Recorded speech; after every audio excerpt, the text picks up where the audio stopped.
Salut mon petit loup, on se retrouve aujourd'hui pour une nouvelle vidéo. Alors, on a fait le troisième week-end des 7 championships, il en reste encore un. Donc si tu n'as pas encore eu la carte ou le tapis, ou en tout cas la carte si c'est la carte en objectif, il te reste encore du coup donc deux tournois, un samedi, un dimanche, si tu as la chance d'avoir ça tout près de chez toi. Et je t'ai sorti une petite decklist qui a top 1 dans un tournoi de 36 joueurs qui m'a piqué un petit peu ma curiosité et qui du coup je l'ai testé pour pouvoir vous présenter en vidéo. J'adore, franchement j'adore, c'est vraiment quelque chose que j'aime beaucoup. Je me réjouis de vous montrer la decklist, comme ça je vais un peu vous discuter plus ou moins comment le deck se polarise tout seul et vous allez voir que c'est super agréable à jouer. En tout cas, essayez-le si jamais vous êtes complètement anéanti par les Steel Song. Bah, ce deck est très fort contre Steel Song, donc du coup c'est assez chouette. N'hésitez pas à commenter, liker la vidéo, partager, vous me faites avancer dans mon projet dans le référencement. Si vous voulez rejoindre le groupe des petits loups, n'hésitez pas, tout est en description. Et on n'oublie pas le code partenaire VoltX10, donc ILU10 pour, pareil, il sera en description pour profiter de 10% de réduction sur le site VoltX. Alors, on va lancer le générique et on va se lancer dans l'analyse de cette merveilleuse petite decklist. C'est parti!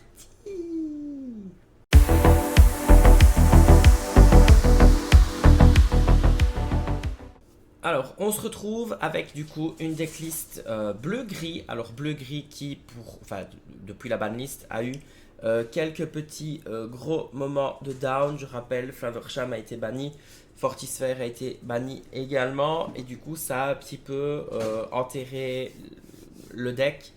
Il a su quand même retirer un petit peu son épingle du jeu en version agressive avec les Alice Marais avisés. Mais ici, on part vraiment sur une decklist plutôt contrôle.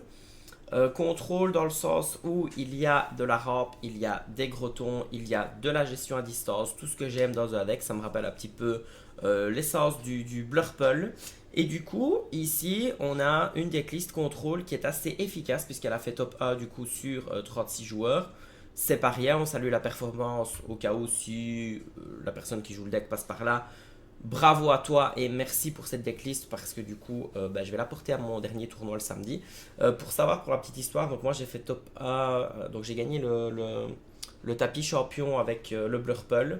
Je mettrai bien sûr, la vidéo apparaîtra à la fin de cette vidéo aussi dans les petites miniatures pour suivre mes prochaines vidéos. Et j'ai fait aussi top 8, j'ai fini 6ème je pense de mémoire sur 22 joueurs avec un jaune-vert défaut. C'était un petit kiff perso que je m'étais fait. Voilà, j'étais bien content de me challenger avec ça. Et du coup, je vais me re-challenger avec ce genre de deck qui se rapproche un petit peu plus de mon gameplay puisque il y a le bleu et il y a la rampe.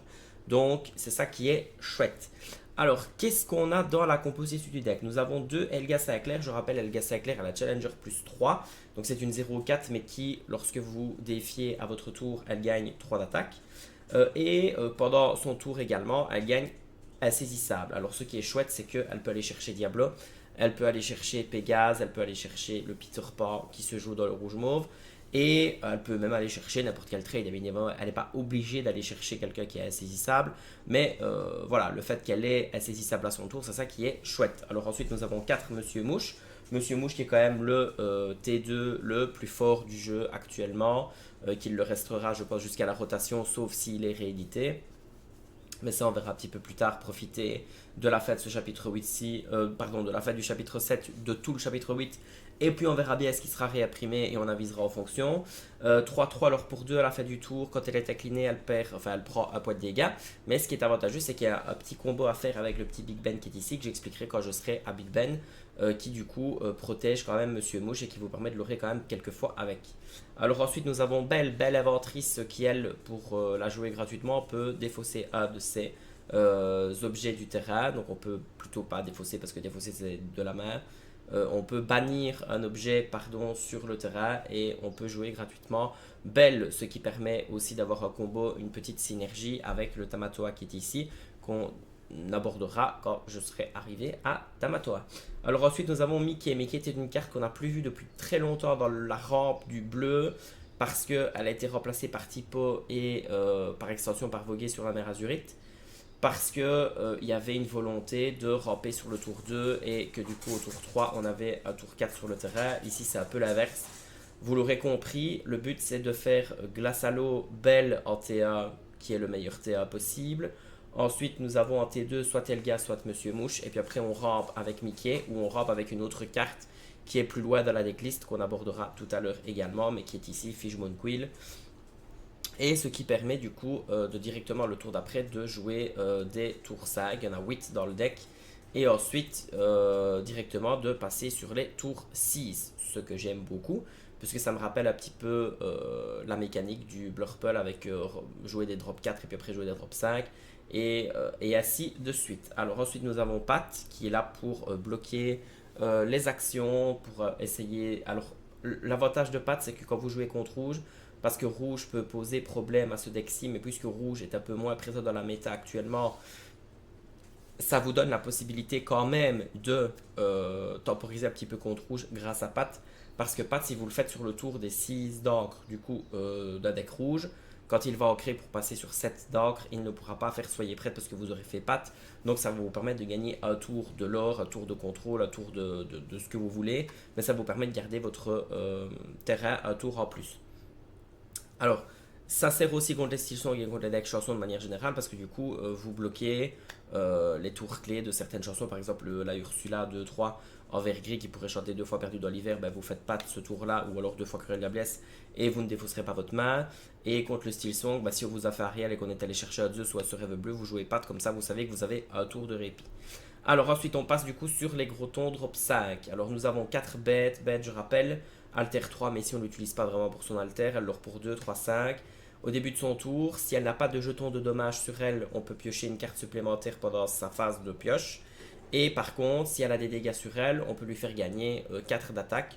Ça devient une 7 plus les dégâts qu'elle a, donc une 7-4, une 7-3, une 7-2, enfin peu importe.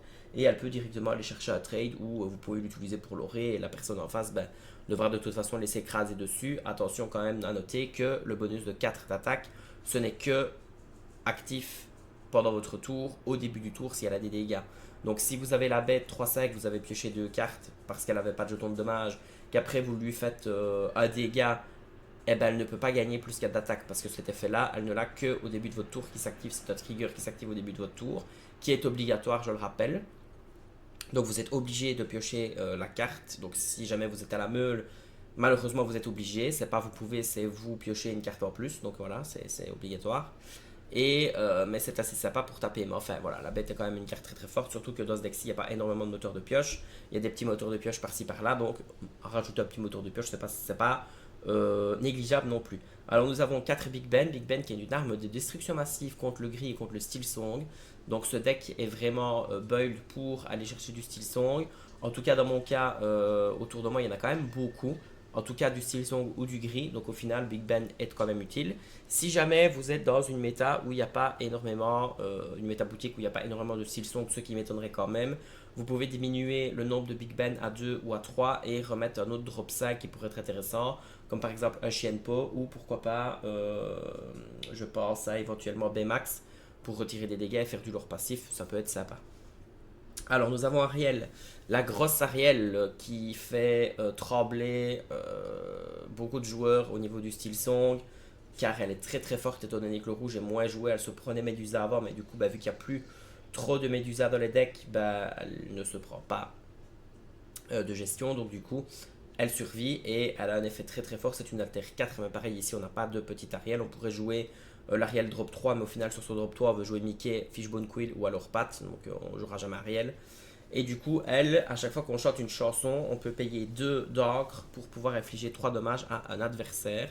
C'est super méga fort. En plus, elle n'est pas facile à aller chercher. Et quand vous avez votre petite curve avec T1, Glace à l'eau Belle, T2, vous avez Monsieur Mouchou Elga, T3, vous avez Mickey ou Fishbone Quill, T4, du coup, vous mettez Bête ou Big Ben, et puis après T5, vous mettez ben, Ariel, après vous commencez à chanter, vous prenez le bord de manière ultra violente. Et ça, c'est super sympa. Ensuite, nous avons Tamatoa. Tamatoa peut en fait sécher ses larmes 4-5. Lui, il a deux effets, il lourd pour deux. Quand on joue ce personnage-là, on peut récupérer deux cartes objets de sa défausse et les rajouter à sa main. Le but, c'est d'aller chercher des glaces à l'eau, bien évidemment, pour continuer à piocher. Et quand ce personnage-là part à l'aventure, vous pouvez jouer un objet gratuitement. Le but, c'est de jouer le petit sous-fétiche qui est ici gratuitement.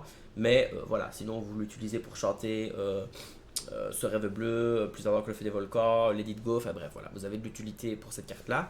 Ensuite, on a 3 fées clochettes, pareil, Shift 4, mais on ne la joue pas avec le Shift. Alors, quand on joue ce personnage-là, on peut faire un dégât à tout le monde, au personnage en face, du moins. Et quand elle frappe le banni, eh bien, on peut choisir un autre personnage et lui infliger 2 de dégâts. Donc c'est encore une fois de la gestion passive. Voilà, fée clochette si les personnages sont inclinés, Ariel si les personnages sont pas inclinés, comme ça vous pouvez aller les sniper avec les chansons. Enfin bref, il y a le beurre, l'argent du beurre et le tatata de la crémière, comme j'aime bien dire. C'est assez sympa. Alors on a 4 visions du futur pour creuser un petit peu son deck. Donc on regarde les 5 cartes du dessus de son deck et on en ajoute une à sa main. On a 2 plus perdus dans l'hiver pour piocher et pour chanter avec Belle dès le début, c'est quand même assez fort. 4 plus ardent que le feu des volcans, carte très générique dans le gris, c'est super fort. 4 ce rêve bleu pour refaire sa main. Donc en fait, vous faites encore une fois T à la salle aux belles, T2 mouches, T3 Mickey au Fishbone Quill, vous videz un peu votre main pour ramper. Vous jouez Big Ben ou vous jouez la bête, et puis ensuite vous chantez ce rêve bleu avec votre Big Ben ou votre bête, et vous refaites votre main, vous défaussez la main de la personne en face. Vous avez rampé un petit peu plus, donc du coup vous allez pouvoir, donc du coup à votre tour, avec 6 d'encre, du coup, voire 7 avec la Fishbone Quill, vous pourriez jouer déjà des gros tons et ça serait super avantageux et du coup vous prenez une avance quand même non négligeable. 3 Grabior Sword qui est très fort contre Vergris, qui est très fort aussi contre Steelsong et qui est très fort aussi contre le Chernadog qui est très très souvent présent dans les 7 championships. Deck à ne pas négliger non plus. Au final, vous avez des Grabours, des tuons la bête, pardon, en français, Ariel pour gérer, fait clochette, enfin bref, il y a plein de gestion, il y a plein de gestion passive, il y a plein de gros tons, enfin c'est trop chouette. Et en fait, au final, vous prenez le contrôle du board et puis vous commencez à lorer avec vos personnages parce qu'il y a beaucoup de loreurs à deux dans le deck. Il y a Mouche, la bête, Big Ben, Ariel, Tamatoa, Tinkerbell. Vous avez le supplément sous fétiche qui peut vous faire gagner 2 de l'or en plus par rapport à ces personnages-là qui sont ici. Donc voilà, il y a de quoi faire. Alors, ensuite, on a 2 Lady Go pour encore une fois aller chercher à distance des personnages. On pourrait mettre Hades, mais alors du coup, on sera un peu trop en non ancrable et on en aurait plus que 15. Ici, on en a déjà 15. Donc Hades est potentiellement ajoutable dans le deck. Moi, je pense que pour samedi, je vais quand même essayer de lui faire une petite place parce que c'est mon personnage préféré. Mais au final, c'est pas trop grave si on monte en non ancrable parce que si vous avez la Fishbone Quill, vous pouvez ancrer de toute façon n'importe quelle carte de votre main dans votre réserve d'encre et face cachée. Donc, du coup, vous avez l'opportunité de même ancrer une non ancrable et c'est ça qui est chouette. Du coup, potentiellement, peut-être mettre Hades, pourquoi pas, pour ça. Pour essayer de pas trop monter en non ancrable, on pourrait éventuellement cut un Grabior Sword, mais le problème c'est que je trouve que 3 c'est quand même chouette. Donc du coup voilà, à voir un petit peu. Au final, Edith Go fait le même taf qu'Hades, qui peut être chanté par Big Ben ou par la bête, ou par Ariel, ou par Tamatoa, ou par Fée Clochette, ou vous la recaster s'il faut vraiment. Mais voilà, pourquoi pas essayer d'intégrer Hades si vous aimez vraiment Hades. Moi je pense que éventuellement, puisque il n'y a pas beaucoup de Vergré Discard dans mes Championship boutiques, je pense peut-être éventuellement cut les 2 Elga pour essayer de mettre autre chose et pour pouvoir peut-être enlever les 2 Lady Go pour pouvoir mettre 2 Hades à la place et mettre 2 ancrables à la place de Elga Sinclair ou le laisser comme ça, je sais pas. Je vais réfléchir, mais en tout cas, j'aime beaucoup cette decklist là. Ensuite, on a du coup Fishbone Quill, comme j'ai dit, qui permet du coup sur le tour, donc vous ancrez à votre tour 2, vous êtes enfin vous jouez pour 3 pardon, Fishbone Quill ou Mickey. Fishbone Quill vous permet d'ancrer une non ancrable. Donc ça, c'est pourquoi pas quand vous avez des mains un petit peu bricky et que vous avez Fishbone Quill, c'est plus avantageux de jouer Fishbone Quill. Surtout que Fishbone Quill, vous pouvez le faire à tous les tours. Vous inclinez l'objet et vous mettez une carte dans votre réserve d'encre face cachée qui n'est pas épuisée, donc vous pouvez l'utiliser tout de suite. Et ça peut être très très très avantageux, surtout après ce rêve bleu. Et ça vous permet du coup de débriquer votre main et c'est assez sympa. Et alors on a une fois le Kidam qui vous permet de toute façon, si vous le défaussez en plus avec ce rêve bleu, vous jouez Tamatoa, vous allez le rechercher, donc au final, c'est pas trop grave non plus. Vous pouvez vous le défausser si vous jouez contre un discard, vous jouez Tamatoa, vous le récupérez, puis vous partez à l'aventure avec Tamatoa et vous le rejouez gratuit. Donc au final, voilà, il y a moyen quand même de faire quelque chose. Surtout que si vous ne l'avez pas, c'est pas grave non plus, mais si vous l'avez, c'est quand même top parce que du coup, ça vous fait gratter du lore, enfin du lore en plus et c'est ça qui est chouette. Donc, du coup, voilà ce deck-là. Le deck est assez sympa. La vidéo n'est pas non plus ultra longue. Il n'y a pas besoin d'en parler pendant 3 heures. Mais voilà, donc si vous êtes en rade de deck et que vous savez vraiment plus quoi jouer pour votre dernier set championship et que vous avez vraiment envie d'essayer d'avoir la carte et que vous savez qu'il y a beaucoup de style son, que vous savez qu'il y a beaucoup de gris de manière générale, ben, n'hésitez pas à sortir ce deck-là. Big Ben, c'est une arme de destruction massive au gris et c'est ça qui est chouette. Surtout que vous avez Big Ben qui va vous protéger vos personnages, que les Silsong n'auront pas de Big Ben, et eux vont se prendre directement les sorts de gestion, et pareil pour Vergris. Donc c'est ça qui est chouette.